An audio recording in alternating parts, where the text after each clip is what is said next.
we're not done talking about the NFC Championship game. Sybilla has a lot to say, starting with what went wrong in general. What do you think? The beginning of the game, to me, that was a typical defensive start by the 49ers. It was a typical offensive start by the 49ers.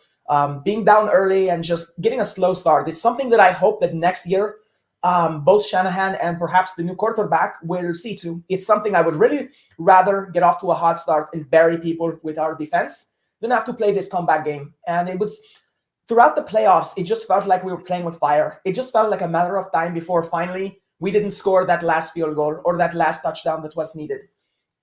It was a tough game to watch. You know, that the miss with Jimmy Garoppolo to George Kittle set a really early tone that Kittle himself set in the previous game with his drop. Sure. But now you had him wide open, and I mean, he was stride for stride with the safety. I think that was a touchdown. It really was. There was one guy left, and he was not behind Kittle. He was running in stride with him. So it was just not a great way to set the tone. The Niners did not come out and physically and mathematically, that is to say, the score set the tone. It was tough to watch. But when we pulled out 17-7, I forgot what team I was rooting for. At that point, I thought it was done. I really did. I thought to myself, I was like, that's awesome. That field goal right at the end of the half and everything like that. I was like, that is 49er football. Now they can come out and run the ball down, run the clock down, and just bury this in a low-scoring affair. And they were not able to do that. So there were a lot of things that went wrong. And there are some highlights that seem like they stand out, like the Jaquaski drop and things like that. But once again, a fourth quarter 10-point lead or more slipping through the hands of Kyle Shanahan. Now, I want to say what I thought went wrong. They did get a 17-7 lead. They had a 10-point lead in the fourth quarter, blew it. But 17 points is not good. They didn't score many points. Their offense was terrible in the playoffs. And what I saw is like everyone was saying, just run the ball, do what you did in 2019, take the game out of Jimmy's hands. Well, defenses knew you're going to do that too. In the last two games in particular against the Rams and the Packers, those defenses sold out to stop the run in ways that we haven't seen teams do. And both teams shut down the Niners run game. I mean, the first play of the game was a carry to Debo for no yards. Second play of the game was a carry to Debo for 3 yards. That set the tone right there. They let you know that the Rams, who were soft, came to play, came to stop the run. And what did the Niners turn to? I mean, Kyle was still terrified of putting the game in Jimmy's hands, and they ended up with 17 points. They wouldn't take what the defense gave them. They kept running on first down, even though they were getting nowhere, instead of like trusting their quarterback. Turn down just a little bit.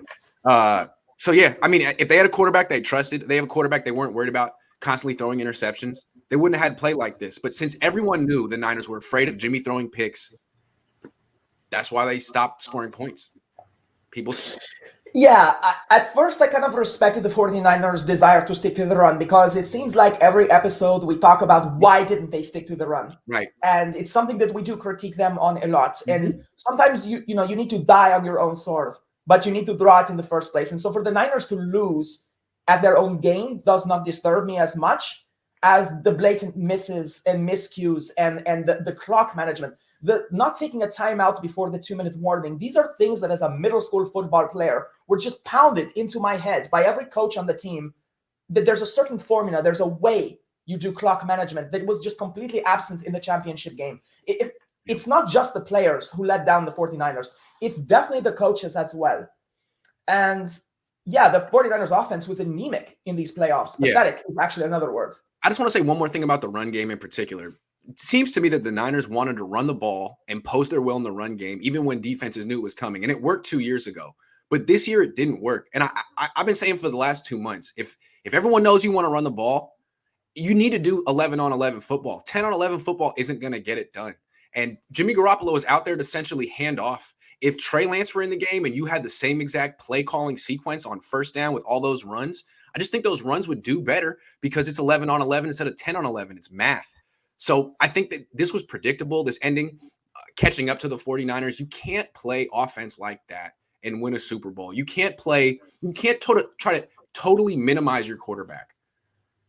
You can't. He can't just be a hand. That's how they got to the Super Bowl last year, and it came back to bite, or in 2019, and it came back to bite them, of course, in the fourth quarter. Again, the Rams are, to be honest with you, this is the easiest matchup of the season for the Niners, is playing the Rams. This should not have given them difficulty at all. They dominate this team. They are more physical than this team. With the exception of Cooper Kupp and OBJ, they have better skill position players than this team. I mean, the running backs on our team are better. Deebo Samuel equates for their entire backfield and more. Stafford didn't play that well. He made attempts to give this game back to the 49ers defense. And I'm not just talking about the Jaquaski drop. I have to say I've never seen a drop worse in my life. We're going to talk about that in a minute. But the at the same time, it's how they got there in the first place. That's the difficulty of this game. Do you think Brandon Ayuk was in the doghouse because he wanted Trey to start rather than Jimmy? Because Brandon Ayuk and Trey look like they built a good chemistry in the offseason. I think that's probably part of it. I think that Ayuk was more in Jimmy's doghouse than Kyle. When I watched the film, I thought I saw Kyle calling plays for Ayuk and Jimmy just not throwing him the ball. They had an issue in preseason linking up, and there were interceptions, and it seemed like Jimmy's camp was blaming Ayuk for running the wrong route. And it seemed like Ayuk was doing a lot of jumping up and hopping, showing up Jimmy, which is not really okay for a 23-year-old to do to the franchise quarterback. So I think it was a little bit of that. But again, it was never communicated. I think that's a fair assessment. I don't think he was in Kyle Shanahan's doghouse, that's for certain, just because I mean, Kyle Shanahan, this is a guy whose entire career so far is defined by choking. He will use what he has to win at this point. Yes. I don't think Kyle's ego is bigger than wanting to win.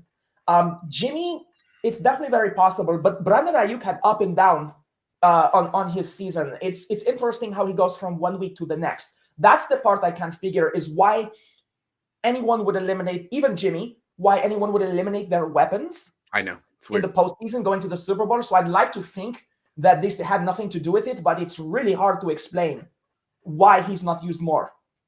I think it's a Jimmy thing. I feel like Jimmy Garoppolo, first, he knew that if he threw picks, he was trying to not throw picks all year. That's what it is. I don't think it's doghouse. I think it's on the bench. Interceptions were going to put him on the bench. He had Trey Lance breathing down his neck, and he, for whatever reason, the connection wasn't working with Trey Lance, with Brandon Ayuk in preseason. He shut him down, and that led to it didn't lead to a 3-5 start, but it contributed to a 3-5 start, and they had to scrap that and get him involved in the offense. He ended up with a quarterback rating of 118 when targeted, highest on the team. So that was silly.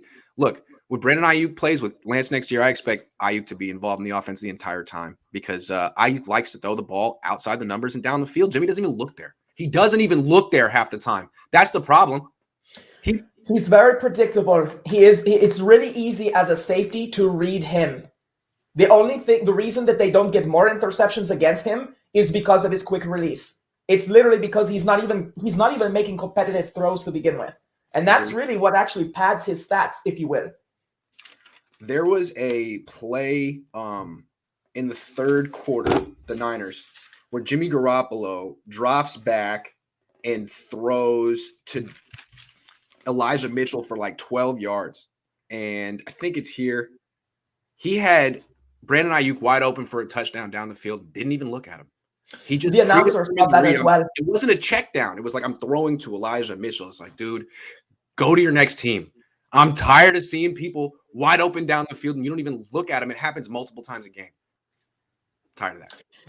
Even back to the Packers game, the George Kittle, where he became the defensive back and the interception was there, he had him wide open for a long time. And by the time he chose to throw it, he was like, wait a minute, get closer, and then he throws. And that's such a Jimmy thing to do.